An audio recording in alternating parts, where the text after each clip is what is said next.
Nós estamos de volta com Impressões e hoje o nosso convidado é o deputado Anísio Maia, do Partido dos Trabalhadores. No bloco anterior, ele falou sobre o início da atividade política ainda nos movimentos sociais estudantis e sobre algumas vinganças contra a ditadura. Ele falou sobre uma vaia que ele orquestrou ainda na época da universidade contra aqueles que perseguiam os estudantes, mas, deputado, o senhor conseguiu na Assembleia, durante seu mandato, também aprovar um projeto para retirar aqueles nomes dados a equipamentos públicos que façam referência à ditadura militar. Na verdade, toda a vida que via um colégio, olha só, onde estão ali jovens se educando, aprendendo, mas o nome era Garrastazu Médici. Garrastazu Médici foi o maior ditador que o Brasil já teve. Ele foi responsável pela morte de mais de 200 pessoas. Eu digo isso porque eu acompanhei muitos casos. Cheguei perto de, até os últimos momentos, dessas pessoas vivas. Então, como é que pode um estudante estudar num colégio com esse nome? Foi aí que deu a ideia de, até como uma homenagem até meus colegas que foram perseguidos, e como uma espécie de resgate da democracia do Brasil, eu tive a ideia de redigir essa lei, proibindo o nome de ditadores e de torturadores nos prédios públicos do estado da Paraíba. Foi aprovado, e esse nome Garrastazu Médici hoje não existe mais, agora é Colégio João Goulart. Me sinto feliz de ter excluído da história da educação do Brasil esse nome terrível, que naquele tempo, claro, quando falava em Garrastazu Médici, todo mundo morria de medo, porque era um ditador terrível. Com ele não tinha acordo, era matar mesmo, que fosse contra. Isso aí, falando hoje, ninguém nem acredita, né? Porque hoje em dia você não imagina, né, que alguém pode ser morto pelo governo porque fazia oposição, mas era assim mesmo. Então, estou mapeando outros nomes que tem por acaso no estado da Paraíba para nós trocarmos. Há uma polêmica grande a respeito, por exemplo, dos nomes de bairros. O senhor pretende também fazer modificações nos nomes desses bairros que fazem referência à ditadura? Olha, nós não queremos fazer nada imposto, né? O bairro, aquele nome, o povo nem relaciona mais, por exemplo, Castelo Branco, né?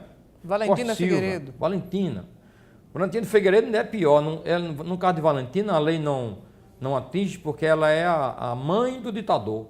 Então ela não é torturadora, né? Ela ali é fruto de um bajulador, né? Que colocou para chalerar o governo o nome da mãe do presidente. Então, mas o Costa Silva foi um ditador, não tão sanguinário quanto o Garrastazu, mas foi, e Castelo Branco. Mas o povo nem identifica mais como quem são essas pessoas, né? Quer dizer, eles fizeram, em termos de história, eles representam pouco para o Brasil. Então, mas nós não queremos impor. Seria o caso de uma consulta no bairro, outro nome. Mas pelo menos na avenida, que lá também é a Avenida Castelo Branco, eu acho que deveria trocar esse nome, colocar um nome mais significativo. Por exemplo, o presidente Juscelino Kubitschek, que é um presidente que fez muito pelo Brasil, não perseguiu ninguém. É uma coisa desse tipo assim, né? Mas tudo isso tem que ser em consonância com os habitantes do bairro, não pode ser imposto. O senhor hoje é um dos homens da linha de frente do Partido dos Trabalhadores e é até difícil dissociar a sua imagem do PT. Mas no bloco anterior o senhor já deixou escapar que foi o fundador do PMDB Jovem. Por que a opção pelo PMDB naquela época? Porque naquela época, Cláudio, só tinha dois partidos, né? Era MDB e Arena, né? Então, ou se era um, era outro, que era oposição era MDB. Depois, com a redemocratização, surgiram outros partidos, certo? Aí surgiu o PT, mas na época eu fundei o MDB Jovem. Nós estamos falando PMDB, não, mas era MDB, né? Era a única possibilidade que a gente tinha de fazer política legal naquela época. Por isso que eu fundei o MDB no estado da Paraíba, fui até o presidente do MDB Jovem. A partir do MDB Jovem nós fizemos um movimento aqui pela anistia política, pelas diretas, tudo isso já foi movimentos que nós fizemos através da participação. O senhor foi anistiado também, não foi? O senhor foi anistiado? Fui anistiado político porque eu fui inclusive indenizado, né? A minha anistia foi essa, né? Tive vários processos, então com a lei da anistia nós tínhamos direito a uma indenização financeira, mas era mais moral, né? Porque ali nós fomos considerados que a gente estava ajudando o Brasil, por isso nós fomos indenizados. É uma indenização mais simbólica, né? Que eu me lembro que o recurso que eu recebi dava para pagar talvez os advogados que a minha família gastou para me defender em 8 processos. Porque naquela época advogado de preso político cobrava muito caro, porque a maioria dos advogados tinha medo. Então os que ousavam defender presos políticos ou perseguidos políticos cobravam caro para compensar, digamos assim, a exposição que eles tinham, a perseguição que eles sofriam também. Então foi o caso. Então foi uma anistia, para mim, moral. O Estado reconheceu que nós tínhamos razão, nós estávamos lutando pela democracia, por isso fomos indenizados. Nesse seu protagonismo no PT, o senhor chegou a coordenar as campanhas presidenciais do então candidato Luiz Inácio Lula da Silva. Como é que foi esse trabalho, deputado? Olha, depois nós, a partir do PMDB, fundamos o PT, né?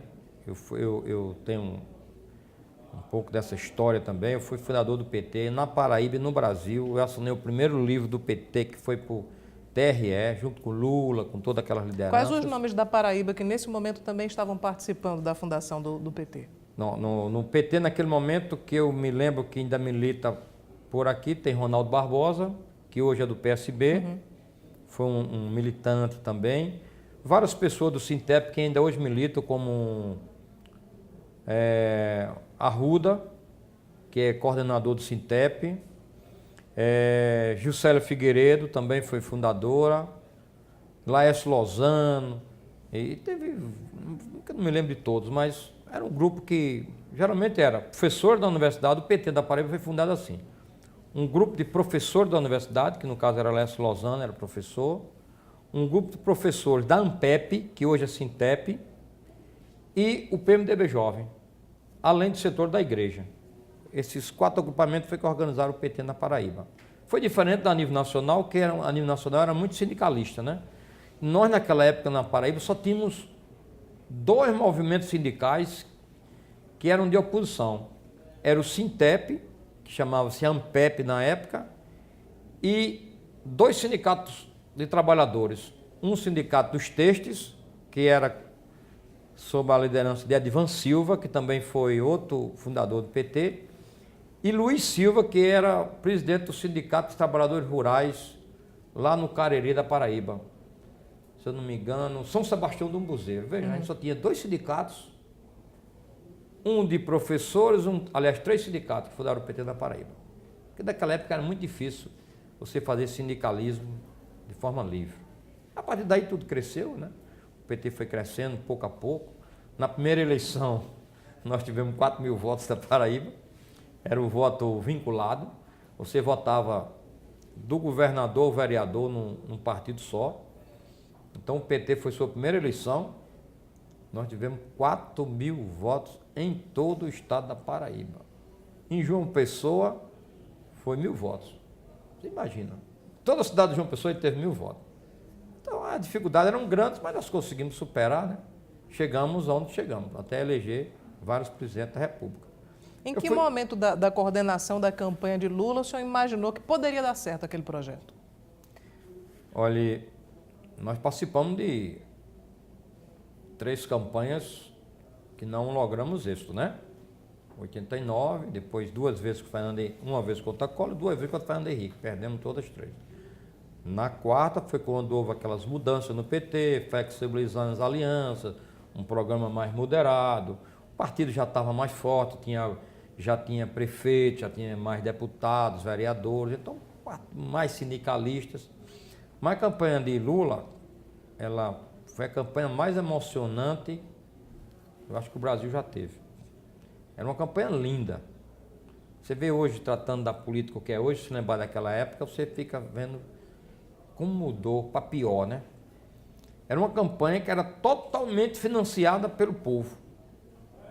Eu era coordenador e todo dia, Cláudia, todo dia, chegava lá na frente do comitê, 500 camisetas, 1.000 camisetas, Que eram vendidas. Vendidas e o povo disputando. Olha, quando acabava, o povo ficava com raiva. Como nosso dinheiro era pouco, a gente vendia e fazia mais, vendia e fazia mais. Brochinho, camiseta, tudo que era de brinde, ou que chegasse lá, vendia. E a campanha foi feita assim, totalmente financiada pelos militantes. E foi um negócio, para mim, muito, digamos assim, importante e gratificante. Você tem uma campanha dessa, empolgante, o povo parando os automóveis na porta do comitê, querendo participar, se prontificando, tudo aparecia a gente. E a gente teve a certeza que nós íamos ganhar por essa empolgação.